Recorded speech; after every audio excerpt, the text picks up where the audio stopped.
Hey everyone, and welcome to CS121, lecture number 10. In this lecture, we're going to be talking about pass-by value versus pass-by reference. So pass-by value versus pass-by reference has to do with how we pass variables into a function when we're using variables as function arguments. So when we call a function and that function accepts input, we say that we pass in that input into the function.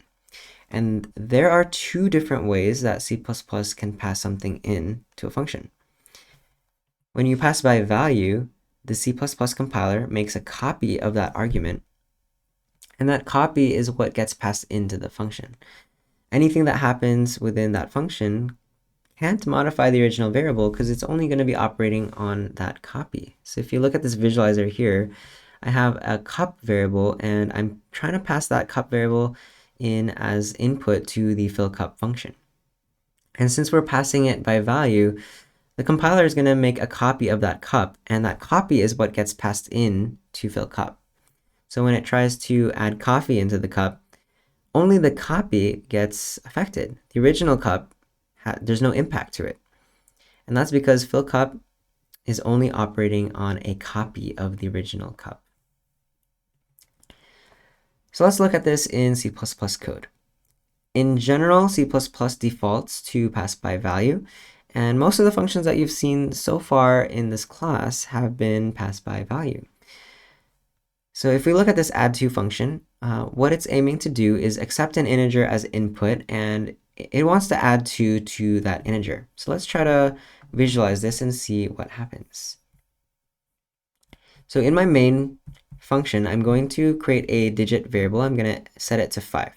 And then I'm going to pass in digit into the add2 function, and let's see what happens. So since we're passing the digit variable by value, what happens is that the C++ compiler is going to make a copy of whatever digit holds. In this case, it's 5, and it's going to take that copy and then put it into the num variable. So if you look at this very first line within add2, num is going to be starting with value 5. And when we set num to num plus 2, we're going to add 2 to it, only num gets affected. So num gets set to 7, and then we return that. But if you look at the original digit variable that we passed in, it's still set to 5. And that's the reason for that is because the compiler passed in a copy of the value within digit. Add2 had no way to modify the original digit variable.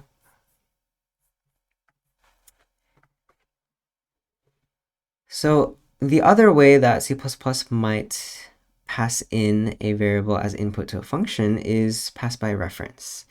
And when you pass an argument by reference, we're passing a reference to the original thing that's being passed in. That means that changes that you make to the argument actually apply to what's being passed in. So if you look at the visualization now, when we pass this coffee cup by reference to the function, fill cup is able to refer back to the original cup. And that means when they try to add coffee into the cup, the original cup gets modified. And that's because what's being passed in is a reference to the original. So now fill cup can refer back to the original cup. And so adding coffee into it will impact the original cup variable. So how do we represent this in our C++ code? Pass by reference is indicated by this symbol, this ampersand symbol. And ampersand is what we can use to indicate that this parameter in add2 is going to be passed in by reference. So we'll have a reference to the original value. So if we visualize this, let's look at how this might be different from our last add2 function. So just like before, I'm going to make a new digit variable and I'm going to set it to 5.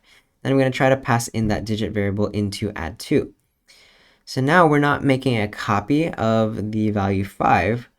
We're going to be passing in a reference back to the original digit variable. So this is represented with this arrow here. So num now is pointing back to the original digit variable. So we refer back to it. So when we try to add 2 to it, digit is going to be modified. It's now 7, and then we're also going to be returning that. So both digit and result are set to 7, unlike before where digit retained its original value. So what's the point of using pass by reference? Why don't we just pass everything by value like we have been so far in this class? Well, one of the issues with pass by value is when we're passing in objects. Sometimes objects that we want to pass into functions take up a lot of space in memory. It could be a class that has, say, 100 member variables, or it could be a vector that stores 1,000,000 elements. Those objects take up so much space in memory. And pass by value, since it makes a copy first before we call a function, you can imagine that it would be very expensive and very time consuming to make a copy first before we're calling that function. So to make this a little bit more concrete, let's look at this find max function as an example, which takes in as a parameter a vector of ints. And just telling from the name, it seems that the goal is to find the maximum within this vector, the maximum integer value. So if we had removed this ampersand symbol that we have here, this would be a function that accepts the vector of ints by value. And that means that when we called find max and we pass it by value, we'd have to make a copy of this vector. So imagine that this vector nums had 1,000,000 or 1,000,000,000 elements inside of it. Having to copy a giant vector with so many elements before even calling the find max function could be very, very, very time consuming and space inefficient. So instead, what we're doing here is using the ampersand symbol to indicate that we're passing in the vector by reference. And that way, since the function has a reference to the original vector, we can save on the time that it would take to make a copy of all of those elements. And we're also saving on the space that it would take up in memory to hold a copy of this vector. So instead of having to have enough space to hold not just one vector, but 2 vectors, because we'd have to have a copy, instead we're passing by reference, and there's only going to be one vector in memory. And this find max function can refer back to that original vector since we're using pass by reference.